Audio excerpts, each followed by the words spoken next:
This meeting is being recorded. Good morning, everyone. My name is Colette Fisher, and together with Kathleen Spat, we welcome you to Coffee with C.A.R.P.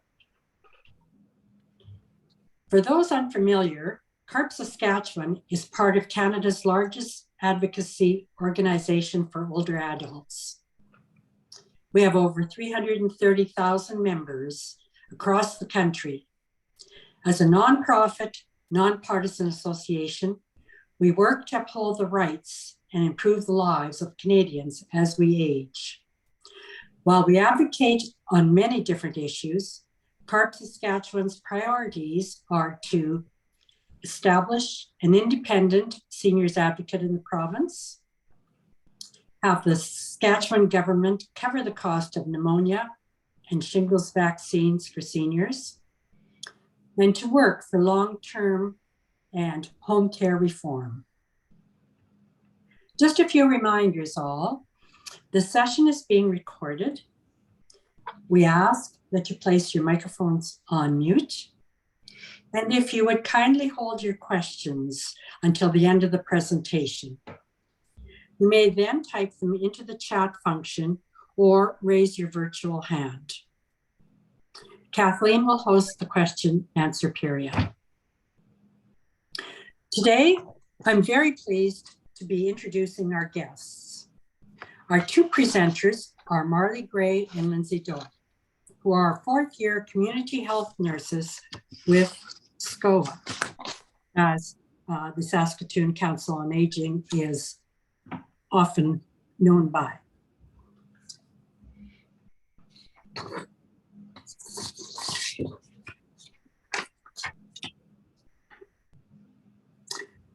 They will present the new caregiver orientation guide and discuss what it means to be an informal caregiver.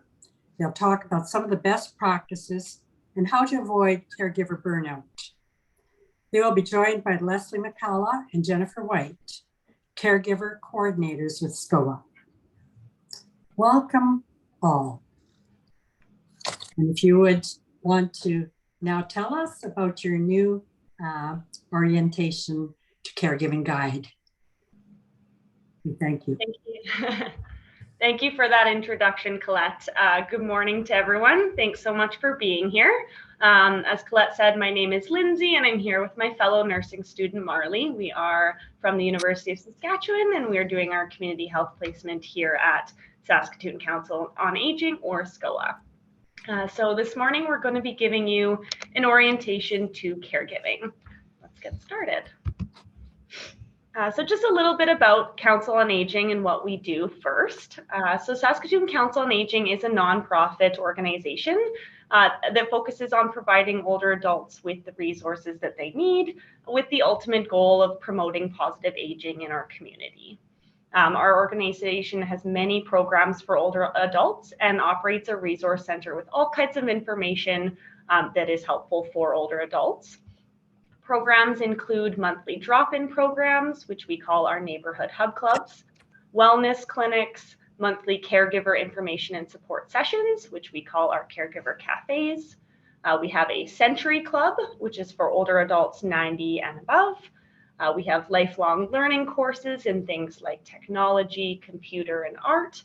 And we also have our Bus Buddy program, which helps older adults navigate the transit system.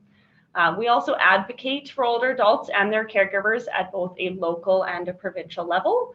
And the Caregiver Information and Support Program, which is a subset of SCOA, was designed to support the caregiver by giving them access to the right resources and education that they need to be successful. So SCOA's mission is to promote dignity, health, and independence of older adults through education, programs, services, and policy advocacy. And our vision is for there to be positive aging for all in an age-friendly community. So our caregiver orientation guide and toolkit is the basis for today's presentation. This guide was developed last year by our Caregiver Information and Support Program to be a working document that provides caregivers with information, resources, interactive activities, and ultimately a place to store all of the information related to their care recipient. So the entire document is contained in a ringed binder so that all caregiving documents are in one easy to find place. And that binder format kind of allows you to add to it and keep information like test results, receipts, contact numbers, health records, physician notes, and more all in one place. So for more information about the orientation guide and toolkit, or if you're interested in obtaining one, we recommend that you contact SCOA. And so this is just a photo here of our orientation guide and toolkit, and on the right you can see it contained in that blue ringed binder. So why should we learn about caregiving? Why are we talking about this today? So caregiving is a growing role in our communities, and it comes with a variety of very unique challenges as well as benefits. So with our large aging population, in Saskatchewan, older adults are increasingly relying on individual support via informal caregivers rather than formal care facilities. Often caregivers are untrained and unprepared for their role and their care duties. So it's important to learn about what caregiving involves and the resources that are available to support you when you do become a caregiver. Learning about caregiving also allows us to understand the emotional challenges that go along with that caregiver role. So as a caregiver, it's not uncommon to experience stress, anxiety, frustration, anger, or even fear of failure. Caregivers can become overwhelmed, which can lead to caregiver burnout. So it's important to understand the resources that are available to support you to prevent this burnout. So in addition to the emotional challenges, caregiving also comes with financial challenges. So those who are still working in their job while also caregiving often have to take time off or even quit to be able to fulfill their caregiving responsibilities. And caregiving in and of itself is a very financially draining role that often comes with unexpected costs. And finally, learning about the rewards of caregiving is also a very important aspect to remind us that caregivers are making a positive difference in their care recipient's life. Caregiving can also positively benefit the caregiver by instilling a sense of pride, joy, and resilience within them as well. So what is a caregiver? Caregivers are those who support and care for an individual who is frail, ill, or disabled. There are both formal and informal caregivers. Formal caregivers are those who are paid for their services, and they are often trained professionals. Informal caregivers, however, are usually those who are caring for a family member, a friend, a neighbor, and they are not financially compensated for that role. Informal caregivers are also often have little to no preparation or training on how to be a caregiver or how to access the services and resources they may need. So informal caregivers are who we are going to focus on today. So what do caregivers look like? Caregiving can take many forms and may look different to everyone. It's important to remember that every caregiving situation is unique. So caregiving can be full-time, it can be casual, and kind of everything in between. We have included some examples of caregiving situations on the slide here for you. So some of those might include a wife or a husband caring for their ill spouse, an adult child providing help to their aging parents, a neighbor who drives their neighbor to medical appointments or errands, or a couple looking after their aging parents while also still looking after their children at home. So we just wanted to include some statistics on the prevalence of caregiving for you. So with our aging population, the number of caregivers is growing and will continue to grow. 1 in 4 Canadians 15 years of age or older report providing care for family members or friends. And that ultimately means that 7.8 million Canadians are caregivers. Women are more likely to be caregivers, amounting to 54% of all of them. And they also tend to be the caregivers who spend 20 hours or more a week on caregiving tasks. So they do tend to spend more of their time fulfilling that caregiving role. 35% of employed Canadians are caregivers, As I'm sure you can imagine, balancing a career and a caregiving role can be extremely difficult. And then finally, more than half of Canadians are responsible for caring for both their children as well as older family members. And this group of people is known as the sandwich generation. So in the words of Rosalind Carter, the former First Lady of the United States, there are only 4 kinds of people in this world: those who have been caregivers, those who are currently caregivers, those who will be caregivers, and those who will need a caregiver. So we just wanted to go over a little bit about what caregivers do. So caregivers assist their care recipients with a wide range of activities. These can include both ADLs and IADLs. So ADLs are known as activities of daily living, and these are the basic self-care tasks that are necessary for someone to live independently. IADLs are instrumental activities of daily living, and these are the more complex tasks that enable a person to manage their life and their responsibilities. So the very first step in caregiving is to identify a care recipient's ADLs and IADLs, and create a plan for who will provide that care or help the care recipient in those areas. So we have here a list of examples of different ADLs and IADLs. ADLs are tasks like dressing, bathing, toileting, grooming, mobility, and eating, whereas IADLs are more complicated tasks like managing medications, transportation, managing finances and paying bills, home maintenance, and shopping. Communication is also an IADL, and that refers to generally scheduling and organizing appointments. So caregivers assist their care recipient in completing these ADLs and IADLs so that they can live a healthy and fulfilled life. Once you've identified which ADLs and IADLs the person you're caring for needs help with, you can start to make that plan and schedule their care. It's always important to remember that if there are more demands that you can handle, always remember to ask for help. Asking a family member or even the care recipient to help you look into options for help is a great way to keep everyone involved and make sure you're sharing that workload. So while we're not going to go over how to perform basic care needs in depth, we did want to touch on some important points surrounding providing basic care to a care recipient. So basic care needs, excuse me, include things like oral, denture, hair, and nail care, as well as bathing, toileting, and feeding. When providing this basic care, it's always important to encourage independence in your care recipients and allow them to do as much as they are able or as much as they want to do. Anytime you're helping a care recipient with personal care needs, always make sure to explain to them what you are doing before you're doing it.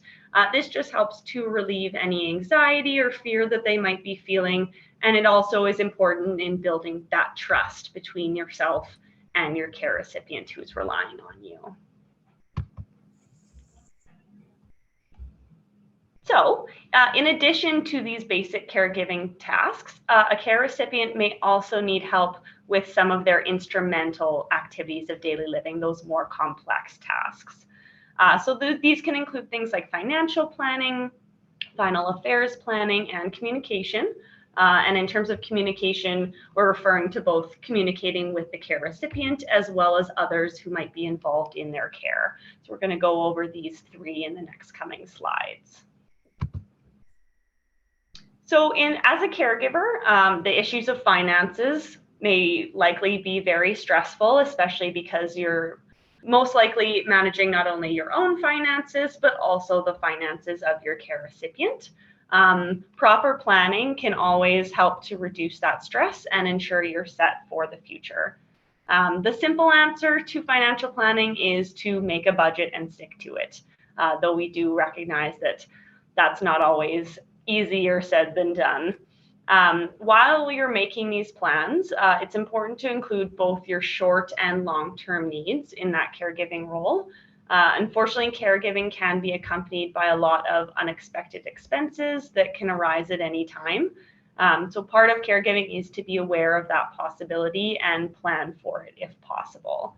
Some things to consider when you're looking at financial needs are both current and future living expenses of the care recipient, sources of income, assets, insurance needs, personal preferences of your care recipient, and their values as well.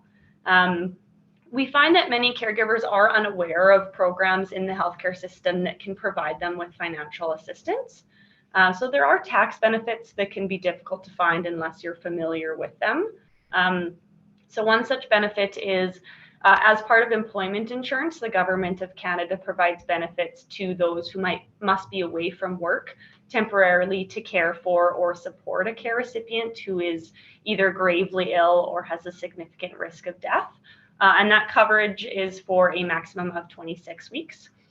So if you're interested in finding out more about that or other potential financial benefits that your care recipient or yourself as a caregiver might be entitled to, we do recommend taking a look at the benefits finder on the Government of Canada website. It's a really great resource to help you identify what benefits are out there. And we've included the link to that on the slide here. So it's benefitsfinder.services.gc.ca. There is always the option of hiring a professional to help you with financial planning if you don't feel up to the task. So please know that there is help out there if you need it. In today's world, as I'm sure we're all aware, it's always important to protect yourself and your care recipient from financial scams and frauds. That's, I think we all know, becoming a big issue. So we have included some tips to avoid fraud here on the slide. So these include being wary of any claims that might seem too good to be true, because they probably are. Also, never pay money in order to claim a prize. Don't pay cash to telemarketers or any door-to-door solicitors. Never call a 1-900 number, as this does start racking up charges on your phone bill. When you're using secure links to make any payments on a website, at the very beginning of the website address, you'll see it says HTTPS. Some websites will say HTTP, and those are the ones that you will want to be wary of if you're making a payment online. So we like to include the tip, think S as in secure. So if you're making an online payment, you'll want the website to start with HTTPS. And then finally, anytime you're donating to a charity, be sure to do your due diligence and make sure that it is a legitimate one. So the communication of end-of-life wishes, make sure that the values and choices of your care recipient are understood and that they're followed. Although it's not a requirement to formally prepare documents, doing so does remove any confusion and make sure that your care recipient's wishes are respected. There are a number of documents, there are a number of documents that can help you communicate those wishes, and these include a legal will. So a legal will is a document that entails details about how you wish your estate to be handled after your death. There's also power of attorney. This is a legal document that names a person who will act on your behalf for personal or financial decisions. So by appointing a power of attorney, this makes sure that the care recipient is cared for in the way that they wish to be if they're unable to make those decisions later in life. And then finally, we have a living will and a healthcare directive. These terms can be used interchangeably. They're essentially the same document. These documents instruct others on how you'd like to be treated if you lose your capacity to make those decisions yourself. So it details medical treatments that you would like or not like to have. And you can also name a proxy. And a proxy is a person who will make decisions for you if you become unable to do so. If a person has no healthcare directive, their next of kin will be responsible for making decisions. And if no family is present or able, your healthcare provider will make decisions for them by consulting with other professionals. End-of-life wishes also involves funeral planning. So be sure to ask your care recipient to specify if they would like a funeral service and what kind, and what should be done with their remains. You can visit the Saskatchewan Health Authority website and search for advanced care planning to find information and documents to help with the planning and the wishes of a care recipient. We also recommend taking a look at this document here. It's called My Voice, Planning in Advance for Healthcare Choices. And we've included the direct link if you would like to check that out. And then finally, we have communication for caregivers. So good communication involves navigating both difficult and stressful conversations. These can include everything from talking about finances to end-of-life preparations and final wishes. And it's important to have these difficult conversations sooner rather than later. So if it might help, you can always articulate your thoughts and feelings in writing before discussing an issue to help you prepare what to say. If the conversation becomes emotional, it's always important to take a moment, breathe, and collect yourself to avoid saying anything that you don't mean or that you might end up regretting. So it's important to communicate well with your care recipient, but it's also important to communicate well with the family. So when discussing care, families sometimes disagree on what is best and how to share the work. So it's important to remember the needs of opinions of the person receiving the care when you're having these discussions. Make sure to listen and consider all opinions and needs of family members as well. A family meeting is a good way to get everyone to work together. These can be online or in person, depending on everyone's location. And in these meetings, you would want to create an agenda and include topics like fears, doctor's reports, any financial concerns, caregiving needs, and a list of tasks to be completed. And then finally, communicating well with healthcare professionals is also important when being a caregiver. So when communicating with healthcare professionals, be sure to ask a lot of questions. So some examples of questions you can ask are why certain medications are being given and the reasons behind certain tests and procedures. If your care recipient has a home care nurse, don't forget to ask them questions as well. Many questions related to caregiving are more in a nurse's scope of practice rather than a physician's. And now I'm going to pass things off to Marley to talk a little bit about caring for the caregiver. Thank you. All right, so my name is Marley. Thanks for introducing me, Lindsay. I hope everyone's enjoying the presentation so far. So like Lindsay said, I'll be talking about caring for the caregiver. So why is it important to care for the caregiver? Often there's one primary caregiver who takes on most of the care responsibilities, and this can lead to social isolation of that person. So caregivers need to share their experiences, their feelings, and frustrations. They often feel alone in their situation, and then a woe is me attitude can very quickly develop, followed by depression, personal health problems, or caregiver burnout. So we'll talk a little bit more about what caregiver burnout is coming up. So if family, friends, work, and professional supports are not in place, the caregiver can experience burnout. Caregivers need regular breaks from their caregiving duties, and they often need help with these duties as well. They also need flexibility from workplaces. Caregivers give so much to their loved ones that they're often emotionally and physically drained. This can lead to health problems and exhaustion. So to be able to care for others, caregivers have to ensure that they're taking care of themselves too. So it's important to take steps to manage and minimize stress. And often caregiving is paired with financial stress as well, as we said. This can be related to increased expenditures such as medications, home modifications, and medical supplies that may be needed. This reliance on the caregiver's income can create pressure to maintain their current workload or take on extra work, all while still providing care to their care recipient. So as a caregiver, you have the health of yourself and your care recipient to consider. So the added work of caregiving increases your risk of injury and illness. So this is why creating healthy habits as a caregiver is very important to take care of yourself. So some caregivers feel guilt when they prioritize their own health and needs, but it is important to remember that you are unable to provide care if you as the caregiver are ill or injured. So on this slide, we've included 8 steps for caregiver self-care that's discussed in our caregiver orientation guide. These include, so first, setting goals. So make sure you set short and long-term goals that you can work towards. So examples of these goals can include eating healthier, exercising 3 times per week or 45 minutes, or spending 1 hour per week socializing with friends. Next, seek solutions. So instead of focusing on the problem, be creative to find a solution. If your first solution does not work, try again and ensure to use all the resources that's available to you. It's important to ask for and accept help. So be proactive. Make sure you're asking for help before you become exhausted and overwhelmed. Another really important one is eating nutritious food. So follow a well-balanced diet using Canada's Food Guide and limit your intake of junk food and alcohol.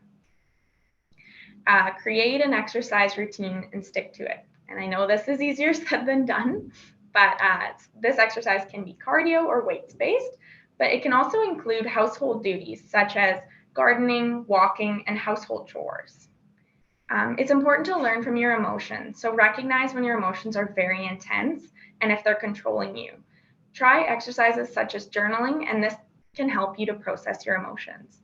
If you begin feeling that your emotions are out of control, it's important to speak to a professional. Taking respite. So respite is a short period of rest or relief from something difficult.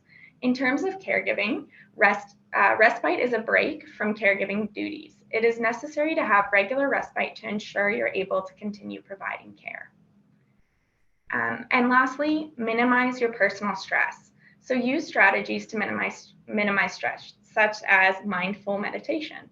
When situations are out of your control, try to change the way that you perceive things. The stress you might feel is not only because of your role as a caregiver, but also your perspective on the situation.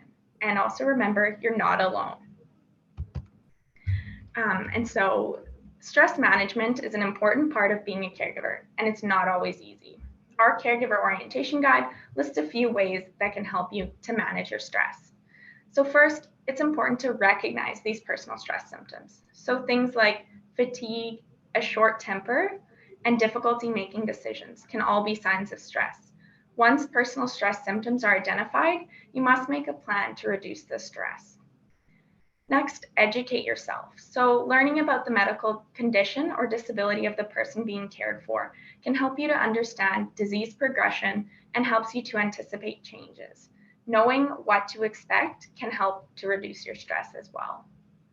So start every day with an organized schedule. This can help you to manage your time and reduce potential for stressful situations. Make sure to include time to take care of yourself as well as the caregiver in this schedule. Making lists of all responsibilities involved in caregiving also allows caregivers to prioritize, be organized, and prepared. So making a list of what needs to be done allows the caregiver to identify areas where they can ask others for help in completing tasks. Schedule respite before experiencing burnout. So a lot of caregivers feel guilty for needing to use respite, but this is an important aspect of preventing burnout. Some time apart benefits both the caregiver and the care recipient. And then make sure to keep in contact with others. It can be very helpful in reducing stress, particularly visiting with others who are also caregivers and experience the same things that you do. Full-time caregivers often do not have the time to attend support groups, but connecting by phone or virtually is a great solution for this problem, like we're doing today. And socialization can really help relieve feelings of loneliness and isolation as well. And so now explaining caregiver burnout a little bit, it's a state of physical, emotional, and mental exhaustion. It might be accompanied by a change in attitude from positive and caring to negative and unconcerned. Caregivers juggle multiple responsibilities and experience greater health risks than those who are not caregivers. They have higher chances of experiencing chronic illness, depression, and a decline in their quality of life. Causes of burnout can include physical and emotional exhaustion, depression, a breakdown in caregiver health, and financial difficulties, like we mentioned. Recognizing the signs of caregiver burnout is important to ensure treatment and to prevent progression of the burnout. So signs that can indicate a caregiver is experiencing burnout can include being unable to ask for help, feeling anxious about the future, feeling sad, tearful, helpless, or completely out of control, difficulty completing daily tasks, trouble sleeping and concentrating, changes in appetite and weight, and becoming ill more often than you used to in the past. So it's really important to prevent caregiver burnout before it happens. Caregiver burnout can be prevented by staying healthy through diet, exercise, vitamins, and enough rest. Also, remember to reserve time to do something that you enjoy, such as hobbies or spending time with your friends. Investigate and use respite services. So take advantage of these options available to you for respite care, accept help when it's offered, and identify those who can help you when you need a break, such as family members, friends, and community agencies that offer respite. And remember to be patient with yourself and realize that some days might be more difficult than others. Recognize that there might be a time when you can no longer care for the care recipient, and make sure that you do not feel guilty about this. So what to do when you're experiencing caregiver burnout? The most important thing is to ask for help. So be honest with yourself and your own needs, and this is the first step to identifying that you're experiencing burnout. So you can ask for help from friends, relatives, and neighbors that you trust. You can also contact the Caregiver Information and Support Center at 1-888-652-4411 for information and referral to other community resources. And so that's the number I read off, was that first red number listed on the slide. You can also contact your local health authority or look online to join a caregiver support group. It's important to arrange respite care as soon as you possibly can, and seek out individual counseling by contacting SHA at the number listed at the bottom of the slide, or also through a private counselor. And so, as we mentioned earlier, respite care is a service that temporarily relieves caregivers of their duties and is designed to provide a much needed break from the overwhelming demands of being a caregiver. These breaks from caregiving duties are essential to maintain the physical and mental health of the caregiver and prevent burnout. Respite care can take place in the home of the care recipient or in a long-term care home. There's also day programs. That's another form of respite, but it's just for a shorter period of time. These day programs often provide snacks, meals, and activities during the day. So Saskatchewan Health Authority also provides respite care services. So when you call the number that we have listed up there, that's their contact number, you will have to complete an intake process and book a time, and they'll do a needs assessment with you and your care recipient. And so depression. So as a result of increased stress and responsibilities experienced by caregivers, they may develop depression. This does not mean that caregiving causes depression, but often caregivers neglect their own needs, which can lead to feelings of guilt, anxiety, exhaustion, and anger. Neglect of their own needs is what may lead to depression in caregivers. It can range from being very mild or very severe. Sadness, loneliness, and anger are all normal emotions, but they can just be prolonged in depression. And so it's important to watch out for the signs and symptoms of depression and to seek help when you're having these feelings. So symptoms that may indicate depression can include a weight gain or weight loss due to changes in appetite or your eating habits, withdrawal from people and activities that once brought you joy, not being able to sleep or sleeping all the time, thoughts of death or suicide, feeling helpless and inadequate. You can also experience physical symptoms such as headaches, digestive problems, and chronic pain. And then speaking with a physician when feelings of depression arise is important so that they can help you to create a treatment plan. Treatment plans can include a prescription for antidepressant medications and/or a referral to a counselor. Often depression is seen as a weakness, but it's really important to recognize that it's a mental condition that often requires treatment, and it's really important that you get help. Additional methods of managing depression symptoms we have listed in our caregiver orientation guide include exercising regularly, eating a well-balanced diet, maintaining a supportive network of friends, and making an effort to know what resources are available to you and how to use them. So speaking of caregiver resources, there's a variety of resources available to support Saskatchewan caregivers. One of these resources is community day programs. They're offered to seniors 55 and over that want to maintain a healthy lifestyle and engage in meaningful social opportunities with older adults. So day programs can also be accessed through client-patient access services or your local health region. So for example, Live Smart and Travel Eat Meet Talk are 2 weekly day programs that are offered by Luther Care Communities.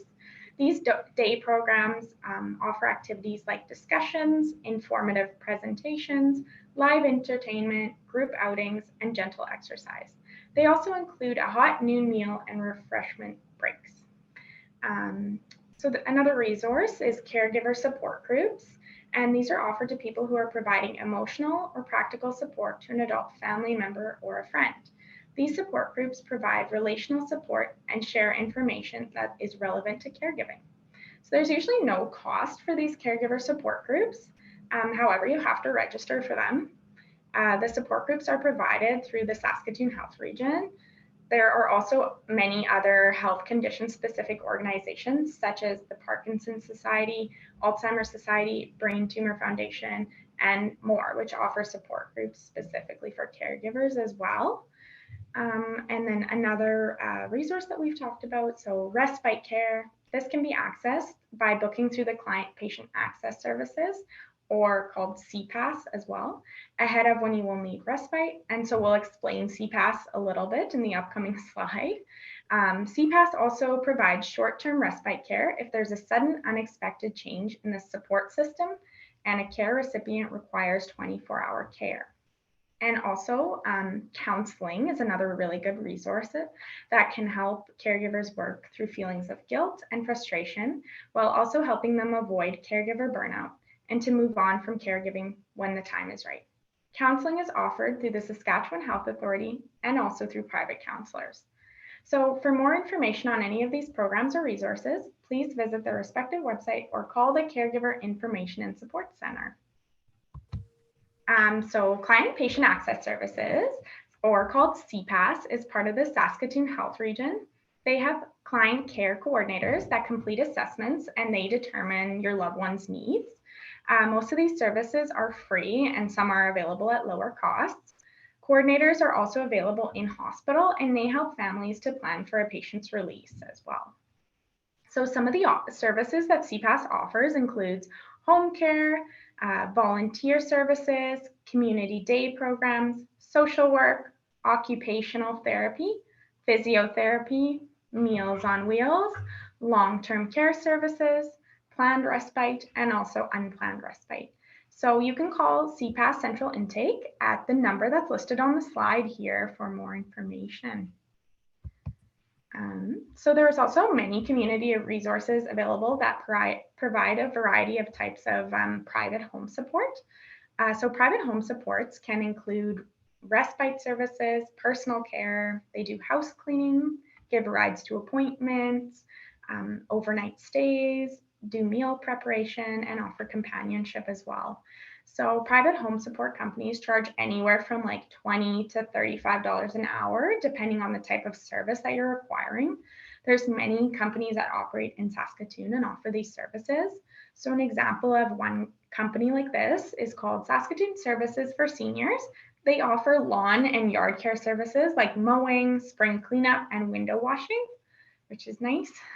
And another example is Bayshore Home Health. This is a company that provides access to an on-call registered nurse, foot care, wound care, assistance with personal care, and respite care as well. So the Saskatoon Council on Aging's Directory of Services and Social Activities for Older Adults is a really fantastic resource that includes emergency phone numbers for quick reference. And so this includes numbers for each Saskatoon hospital, mental health support, poison control, and the Seniors Abuse Mobile Crisis Line. The majority of the book contains information about Saskatchewan resources, and they're organized by topic. So if you're looking for addictions, counseling, home support, you can find that by topic. And for each of these resources, the book also lists phone numbers, a contact person, an address, hours of operation, an email address, a website if they have one, and fees that is related to their services. Icons are used throughout the book to identify which resources are wheelchair accessible, as well as those that have volunteer opportunities. So the Saskatoon Council on Aging offers a free copy of this directory at the SCOA office, which is located in the field house on 2020 College Drive in Saskatoon, if you didn't know that. And a PDF copy of the directory is also available online through SCOA's website. And I'll show you how to find it through the website now. So here we have a picture of the SCOA website homepage. So to find the PDF on the SCOA website, first go to www.scoa.ca. This will take you to the homepage, which you see on the screen here. From the homepage, you then click on publications in the green option bar shown by the red arrow there.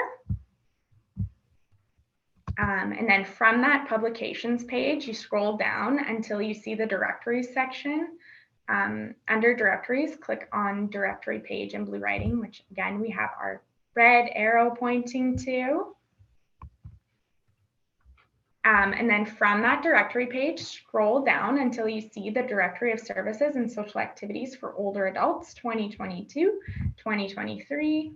And next to that, there's a black download button, as you can see there. So you click download, and then you can have it on your device or print it and have your own physical copy.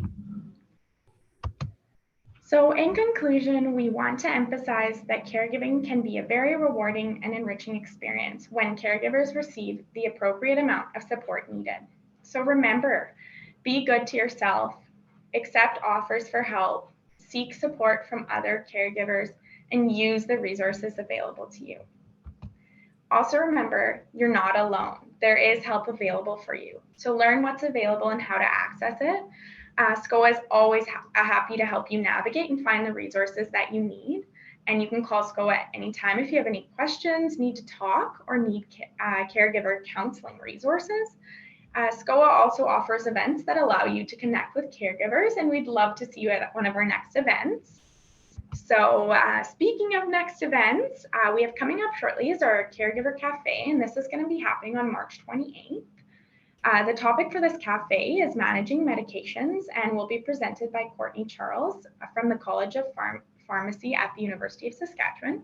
The event is free to attend and will be held in Meeting Room 3 at the Fieldhouse in Saskatoon. So please call SCOA to register if you're interested in attending this. And note that there's a free respite available for this event as well. And there's only 2 spots. So please register early if you'd like to take advantage of the respite as well.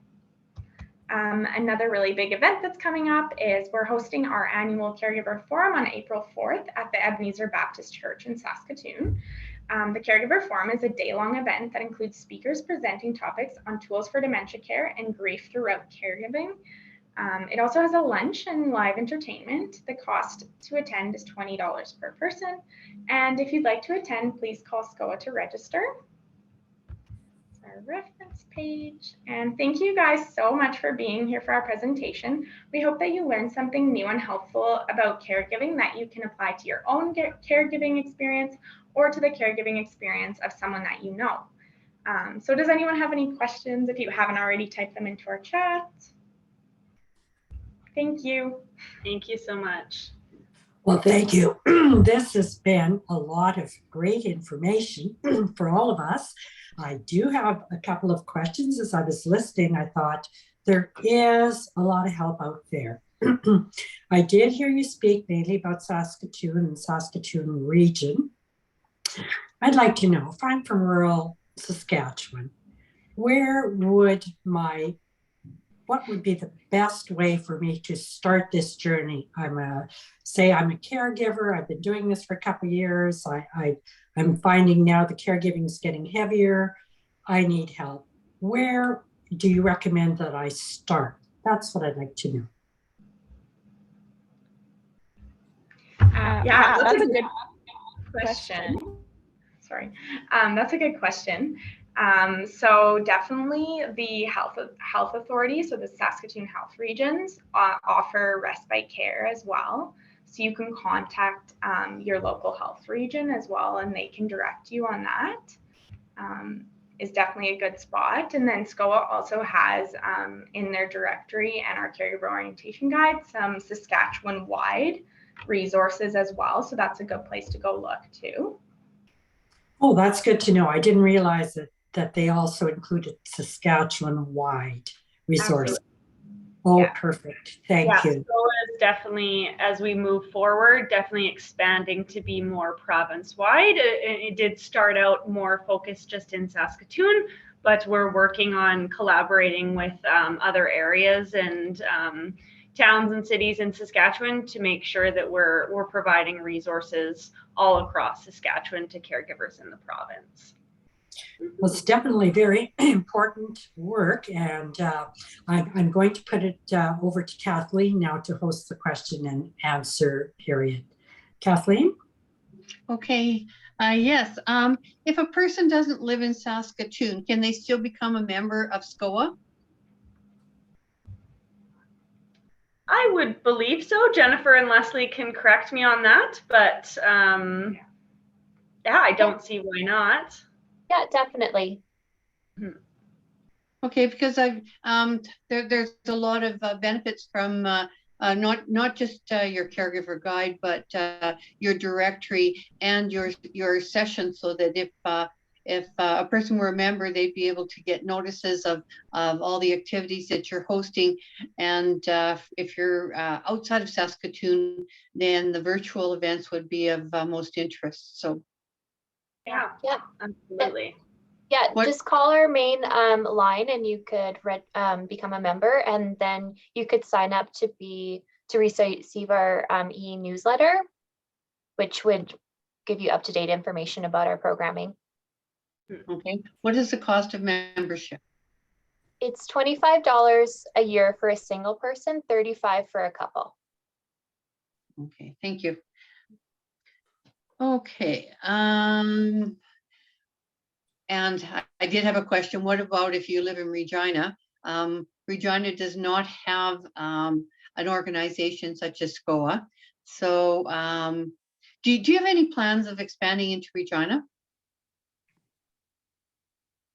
It's been a topic of conversation as of late. We have a board, so they're definitely invested in that prospect, and I will say we're talking about it. I think there's some research that needs to go behind it on whether it'd be feasible for us.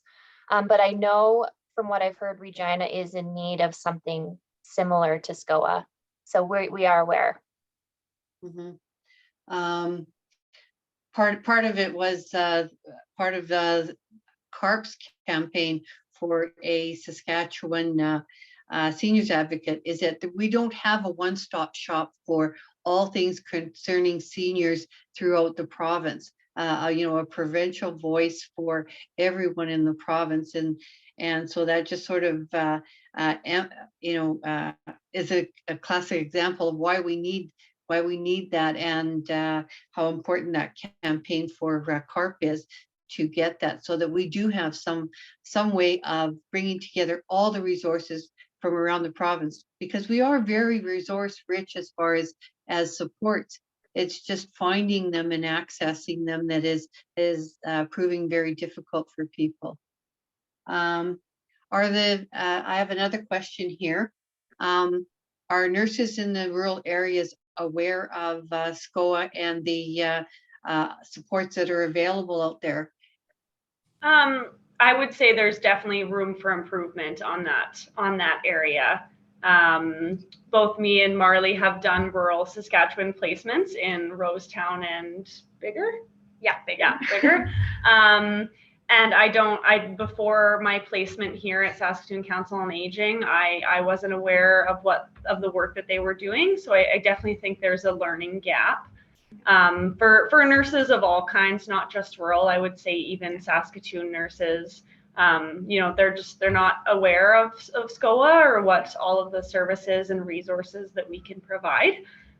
So at least for us, it's been very eye-opening in our placement here to learn about all of the ways that SCOA can assist caregivers and can assist older adults in living a fruitful life. So we'll definitely take what we've learned here and share it with our peers. But yeah, I definitely think there's some kind of outreach that or collaboration that I would like to see happening in the future between nurses and SCOA, because you know, as a nurse working in acute care, you talk to families and you talk to patients, especially when they're getting ready to leave the hospital, and you know, they don't know what services are out there that they need, and they need that help and they need that support. And even our directory, SCOA's directory, has so many great resources that a nurse could, you know, talk to a family, identify their needs with them, and then put them towards the right resources. So hopefully we can improve that in the future. I do see the question after that just asks if any part of nurses training includes some of this information. And as U of S students, I would say not really at this point. That's definitely something I think that in the future would be super important and very, very crucial in our training, as Lindsay and I have learned so much from this placement alone, just about resources, but it's definitely not something that's included, and I'm assuming in very many nursing curriculums, and it's actually so important, and it's so nice to have a organization like SCOA where they have compiled all these resources and just to make nurses aware. But that's a really good question. So yeah, it would be wonderful if you were able to reach out to the training institutions and offer you know, a short course on availability of supports such as what you've outlined here. Even just this presentation alone would be helpful to a lot of people, nurses included. Knowing, you know, just becoming aware that resources are out there, and at least to know to go searching for them. Absolutely. Yeah, absolutely. Yeah. There's another question here. Is there any online caregiver group for those in rural areas? I know in the past for our caregivers, SCOA's caregiver cafes, we have offered an online option for those people who would feel more comfortable staying at home, or for those who aren't located in the city. As for any caregiver support groups outside of SCOA, I'm not familiar with whether they would include an online portion. I'm not sure if maybe Leslie or Jennifer know. Yeah. The Health Authority one, it did pivot to online during the pandemic. So they do have that option. And I know the Alzheimer's Society, if you join their support group right now, they are doing a hybrid. They actually host it in our office. They have people come in person and then also Zoom in. So they cover the whole province. Excellent. Then a comment here also, the timing from identification of a need to assessment to a plan and aid provided. It's sort of the continuum of care from the first time that the need arises right through to a person's long-term care.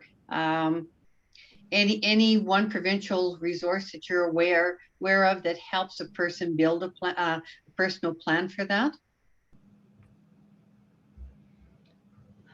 I know, like, when a patient is hospitalized and getting ready to be discharged, CPAS is really important in planning for what they'll need and getting them connected with the right services. I know that's more Saskatoon based, so that's not necessarily province-wide. I'm not familiar if Regina has a CPAS equivalent that would be offered to Regina residents. Just in a general sense, I think the timing from identification of a need to a plan and that help actually being provided is a gap. I know we've seen in our practice that that process is taking too long. So there's definitely room for improvements with increased resources and getting people connected with the services they need. That's definitely an area that I think the whole province can improve on, for sure. Just one quick question. This is Doreen. I think it was in 2020 that the government announced that they were going to be giving a lot more money into caregiver funding in Saskatchewan. Has that actually happened? Okay, I wasn't aware of that. Yeah, Do you I know? can't speak to that. I don't know, Leslie or Jennifer, if you guys know the answer to that. There was quite a bit of money supposedly associated with trying to get better caregiving. And I'm just wondering if you have noticed any improvements in the last 2 years. Hi, this is Jennifer here. I definitely do believe that there has been funding that has enabled programs to grow on a grander scale, including the expansion of our caregiver center. So, you know, for those who are looking to get involved with SCOA or our caregiver information and support center and are looking for those provincial resources or support, we do have our hotline available. But going back to answering your question here, there has been an increase in programming, and I believe that some of the funding has been disseminated that way. So, but otherwise, that is a good question and something that has now piqued my interest. So I can look into that. And if I find anything out, Doreen, maybe I can reach out to Colette and send you some further information. Yeah, that'd be, I think, important, because we hear about these fundings, we hear them being announced, but we don't really see what is the benefit that has come out of this funding? Is it actually being put into the areas that are really critically needed? Like you said, timing for identification of a need to an actual plan being put into place. If that isn't improving, then funding needs to be put there so that does improve, because once there's an issue, if you're waiting a month or more before you get any relief, that becomes a real problem for not only the patient or the individual needing care, but also the caregiver.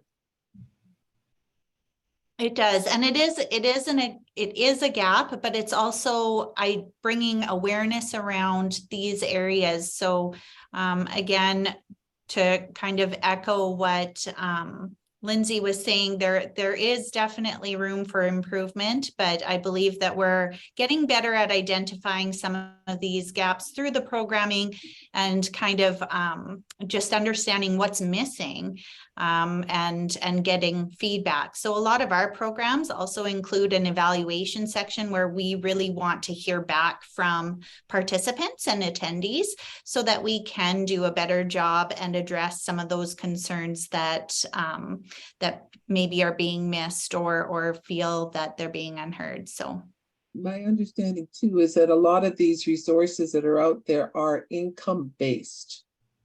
So you have, whether or not there is financial base. So if you are in low income or whatever, that these costs would be covered. But in other areas, like if you don't fall into that financial category, you actually have to start sourcing it out yourself. Is that correct?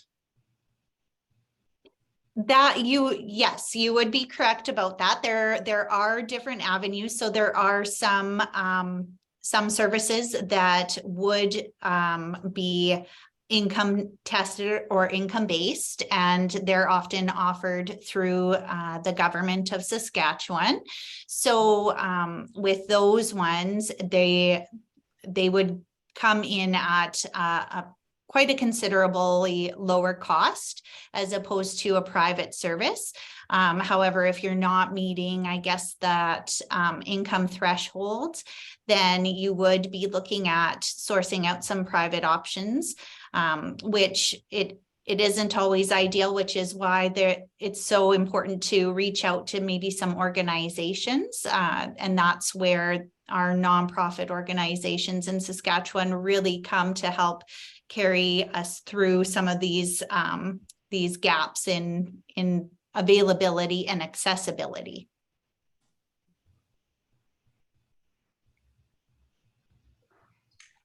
Okay, thank you. Kathleen? There. Okay.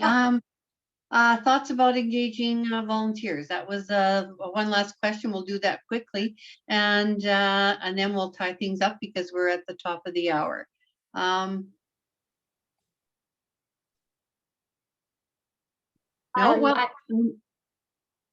Sorry, Kathleen. I'm actually the volunteer coordinator at SCOA also, so I'd say we do a lot of that. Actually, that's the backbone of our organization, which really fits into our mandate because most of our volunteers are older adults themselves. So it's about them keeping active and engaged and kind of fulfilling that aspect of their life where they feel like they're giving back. So we do a lot with volunteers. We have over 100. Okay. And likewise with C.A.R.P, we're always looking for people who want to help move our agenda forward and make some changes, some positive changes, so that people going forward have a better time of managing these challenges as we get older. And I have one last question here, I guess. There seems to be an increase in major surgeries being short stay. For example, overnight in hospital double after double mastectomy with need of prior information about caregiving when getting home. Any resources? And that is an important note. People are being bounced out of hospital a lot quicker because of the need for the beds, and there's a need for care at home after a hospital stay. Are there any resources that you can offer up? I'd like to just say that when somebody is being discharged from the hospital, it's really important to talk to your discharge planner, which tends to be a client care coordinator. So those client care coordinators, I know Marley and Lindsay had talked about CPAS workers, or client patient access services, that's available in Saskatoon. When we're looking across the province, they're actually called client care coordinators. So upon discharge planning, I can't stress the importance of really connecting with that discharge planner, client care coordinator, and just ensuring that, your questions, such as, maybe transferring when you get at home. How is somebody going to transfer from a wheelchair to the toilet, for example? How are they going to get out of bed? What exercises need to be done? That is all kind of under the umbrella of that client care coordinator, and they work through a multidisciplinary group of individuals or team, such as physiotherapists, occupational therapists, social workers, and whatnot. So if it's, to access funding, they often will help out with that too. So I just can't stress enough, before you leave the hospital, talking with them and really addressing what your concerns are before you leave the hospital, so that they can implement a plan. Excellent. Okay, with that, I'm going to wrap up the question period. Now I'm going to turn it back to Colette. Thank you. Thank you so much, Kathleen. Well, thank you, everyone. This has been a very good session. Your insight into how our system works and how to access the help we need is vitally important. I think we all agree on that. And as a province, we know we can and have to do better. Your presentation today is a step forward. We're extremely grateful for your time with us here today. And we wish you good luck in spreading your message across the province. And now all of us who have been involved in this presentation today as a participant know that there are other resources out there to help us, and we can spread the word to our family and friends and help you with that mission. To close things out today, if you're passionate about older adult issues, if you'd like to share your talent and energy to better our community, and if you're looking for camaraderie and fun, we invite you to join us. It does not matter where in Saskatchewan you live. If you're open to doing virtual meetings, then come on board. Drop us an email at sk@carp.ca, and we'll be happy to get in touch to talk to you about how you can get involved. Be sure to watch our Facebook page and newsletter for details about our next Coffee with C.A.R.P in April. Coffee with C.A.R.P is sponsored by Zoomer Wireless. Check out their basic cell phone plans at zoomerwireless.ca for more details. Thank you, everyone. Have a good week till we chat again. Be well, be happy, and be safe. Thank you all. Thank you Thank so you much for having having us. Bye. us. Bye-bye now.